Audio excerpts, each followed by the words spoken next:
상황이 좀 다르죠. 어떤 측면에서는 비슷한 측면도 있죠. 수사기관의 어떤 수사권에 대해서 나는 인정할 수 없다. 나는 수사기관의 지금 이 수사 절차에 응할 수 없다라는 그런 신념을 표출하는 것뿐만 아니라 그런 측면에서는 비슷합니다만 예전 그 학생운동했던 그런 시국 사건의 경우에는 이제 체제에 너무많은 측면이잖아요. 근데 지금 대통령은 오히려 체제의 한복판에 있었고 어찌 보면은 가장 정점에 있었던 또한 지금도 직무는 정지됐습니다만 권한을 행사할 수 없습니다만 현직 대통령이거든요. 그런데도 자신에 대한 수사에 대해서 불복을 하고 자신에 대한 수사에 대해서 여러 가지 불법적인 요소가 있다고 주장을 하면서 체포에 대해서도 불법 여부를 다투는 건데 물론 법적으로는 보장된 권리이고 또한 결과도 누구도 예상할 수 없는 것입니다만 그동안에 있었던 체포적 부심사의 어떤 사례들과는 상당히 좀 다른 양상인 것 같습니다. 말하자면 일종의 체제에 대한 권한과 책임 등이 있는 위치라는 점에서 차이가 있다 이런 말씀이신데 이런 것은 또 시대적 배경 이런 것을 고려해야 되기 때문에 저희가 짚어봤고요. 이 체포적부 심사가 오늘 오후 5시에 신문이 진행이 되는데 어느 정도의 시간이 걸리는지 그리고 지금 체포가 돼서 조사를 받는 시한이 48시간으로 정해져 있잖아요. 그렇죠. 이 시한 안에 체포 적부 심사까지 진행이 되는 건데 그 기한이 변동이 좀 있을 수 있는 건지 이 부분 한번 짚어주십시오. 이 체포 적부심이 이루어지는 게 이 48시간이 그냥 흘러가는 거 아니냐라고 생각하기 쉬운데요. 그래서 그런 문제가 생기면 안 되잖아요. 어렵게 체포를 했는데 48시간 동안은 좀 보장이 돼야 되니까. 그래서 체포 적부심을 청구를 해서 신문기일 시점이 되면 이제 법원이 판단하는 거니까 수사기관이 이 사건에 관련된 자료, 기록을 법원에 보냅니다. 법원도 그런 자료를 봐야 판단합니다. 그래서 이렇게 기록을 보내서 법원에 대통령에 대한 이 수사 서류가 접수가 되면은 그래서 그때부터 48시간의 진행은 중단됩니다. 멈추는 거예요. 일시에 중단됩니다. 그 포함이 안 됩니다. 기록이 접수되는 순간부터. 그리고 여러 가지 판단을 해서 그 후에 이제 크게 두 가지가 있겠죠. 관련 자료를 보면은 석방 명령을 하거나 아니면 기각입니다. 기각은 이거는 체포 자체가 적법하니까 변동이 없는 거예요. 그러면은 그렇게 판단을 내린 다음에 기록을 다시 공수처로 보내죠. 그러면 그 기록을 공수처가 돌려받은 순간부터 다시 시간이 이제 다시 흐릅니다. 그렇기 때문에 이 판단을 받는 그 기간 동안은 48시간에 포함이 안 되는 것이죠. 그래서 이런 부분들은 대통령도 충분히 다 감안을 해서 이런 절차를 취한 것으로 보입니다. 그런데 윤석열 대통령 측 석동현 변호사가 원래는 체포적 부심을 고려하지 않고 있다 이렇게 밝혔다가 이 입장을 바꾼 거잖아요. 이 배경은 뭐라고 봐야 될까요? 이것도 여러 가지 좀 따져볼 부분이 있는 것 같아요. 우선 이 체포적 부심의 경우에는 피의자 신문 절차도 있거든요.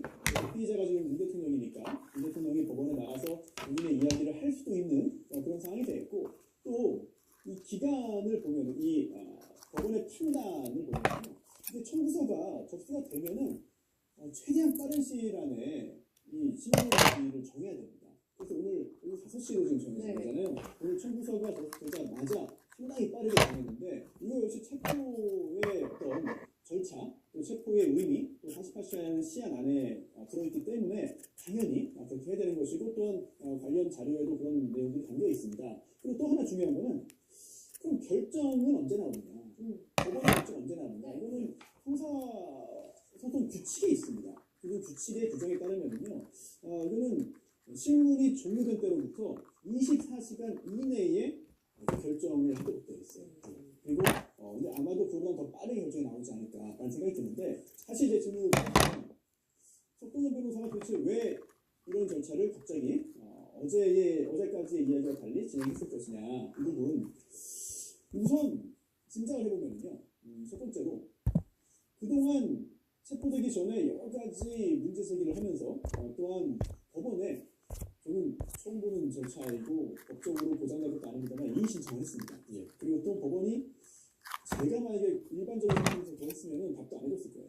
하지만 법원이 또 친절하게 답도 해줬습니다. 사실 그것은 굉장히 저는 그렇게 하면 안 된다고 보는데 앞으로 이제 다른 사람들이 다 이의 신청하면 어떻게 하느냐. 어쨌든 거기에 대한 답도 이제 나왔는데 체포된 후에 적법하게 할 수 있는 절차가 있는데 계엄의 형식을 빌린 대국민 후수였다. 그렇기 때문에 소규모 병력을 계획한 것이다. 내란 무리로 탄핵 소추해놓고 재판에 가서 내란을 뺀다면 이건 사기 탄핵이다 이렇게 주장했고요. 부정선거 증거가 너무나 많다 이런 얘기를 또 강조했습니다. 이 부정선거를 가능케 하는 선관위의 엉터리 시스템이 다 드러나 있다 이렇게 주장했고요. 이런 비유를 썼습니다. 서부지방법을 왜 신청하는지 여부.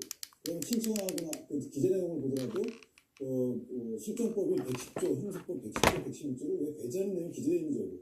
근데 집행당 교통이 안 되고 시간 맞게 바로 들어오잖아. 그러면 안 되는 거야. 너 맞지? 나 우리 잘 안 들어주지. 틱톡의 미국 내 서비스는 완전히 종료될 예정이라고 보도했습니다. 앞서 틱톡 측은 틱톡의 미국 사업권을 미국 기업에 매각하지 않으면 오늘 19일부터 미국에서 틱톡을 금지하는 법의 시행을 정지해달라는 가처분 신청을 미 유치했습니다.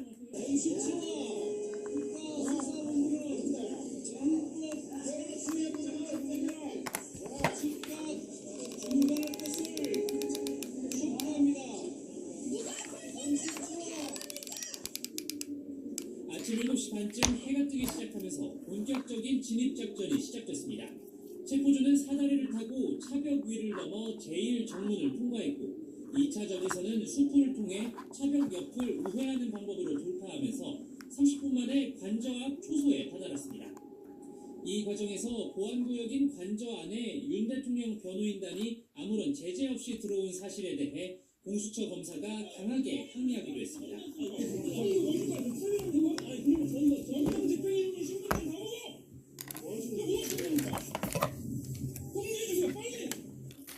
잠시 뒤 8시 20분쯤 1차 집행 땐 도달하지 못했던 관저 실내로 공수처 검사가 진입했습니다. 윤 대통령 측은 체포가 아닌 자진 출석 방식을 요구했지만 공수처는 이를 받아들이지 않고 현직 대통령에 대한 체포 영장을 처음으로 집행했습니다. 이어서 경호 차량에 탑승해 관저를 나선 윤 대통령이 경찰이 통제하는 경로를 따라 20분 만에 공수처 청사에 도착하면서 2차 체포영장 집행은 모두 마무리됐습니다. 6시간에 걸친 체포영장 집행 과정에서 다치거나 체포되는 등 물리적 충돌은 없었고 총이나 칼 등 무기로 등장하지 않았습니다. SBS 민경입니다. 어제 집행 과정에서 경호처 직원들의 체포영장 집행을 저지하려는 움직임은 거의 없었습니다. 김성훈 경호차장 등 강경파 수뇌부의 지휘체계가 이미 붕괴된 상태였기 때문으로 파악됩니다. 박창균 기자입니다.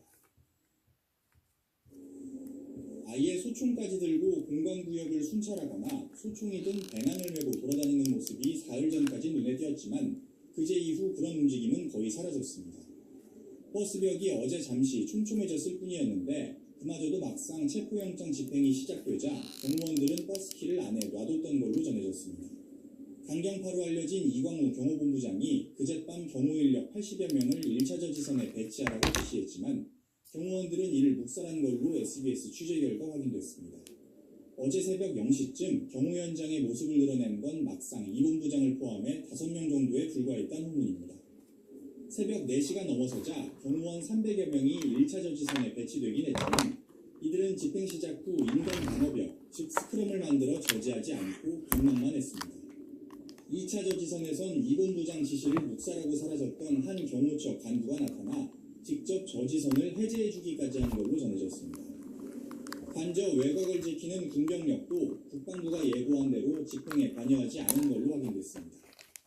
지난 10일 김성훈 경호차장이 경호처장 직무대행을 맡은 직후만 해도 경호처 직원들은 끝까지 지키자는 김 차장의 지시를 따르는 분위기였습니다. 하지만 나흘 전 김 차장의 강경 대응 방침에 반발하며 김 차장의 사퇴를 요구한 경호처 부장이 대기 발령 조치를 당한 뒤 내부 여론이 급격히 돌아선 걸로 전해졌습니다. 이튿날 소장파 간부들은 따로 회의를 열어 영장이 집행돼도 더는 지휘부 지시를 따를 수 없다거나 스크럼도 짜지 말자고 결의했습니다. 이들이 그제 오후 영장 집행에 나설 경찰과 공수처 관계자들의 관저 출입을 허가하자는 내부 기한을 작성한 뒤 김 차장에게 결재하라고 압박했던 사실도 확인됐습니다. SBS 박창근입니다.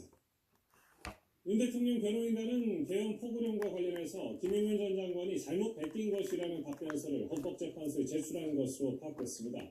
윤 대통령의 책임을 회피하려는 의도로 보입니다. 정성진 기자입니다. 파렴치한 종북 반국가 세력들을 일거에 척결하고 자유헌정 질서를 지키기 위해 비상계엄을 선포합니다. 지난달 3일 윤 대통령이 비상계엄을 선포한 뒤 계엄사령부는 곧바로 포고령 1호를 발표했습니다. 포고령 1항엔 국회와 정당의 활동 등 일체의 정치 활동을 금한다는 내용이 들어갔습니다. 계엄 해제 권한을 가진 국회를 통제하려 한 것으로 비상계엄의 위헌성을 보여주는 대표적인 대목으로 꼽힙니다. 그런데 윤 대통령의 변호인단이 포고령 1호에 대해 김용현 전 장관이 잘못 뺏긴 것이란 취지의 답변서를 그제 헌법재판소에 제출했습니다.